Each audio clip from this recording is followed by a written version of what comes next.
10 вещей, которые нужно уметь делать правильно. Самые важные будут в конце. Итак, погнали. Первое. Слушать правильную музыку. Смотреть правильные фильмы. Есть правильную еду и пить правильную воду. Иметь правильное окружение. Создавать правильные мысли.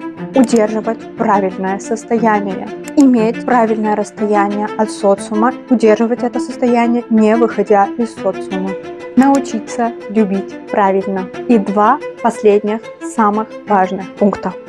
Идти по правильному, природному или божественному предназначению. И самое важное – научиться правильно чувствовать и правильно осознавать.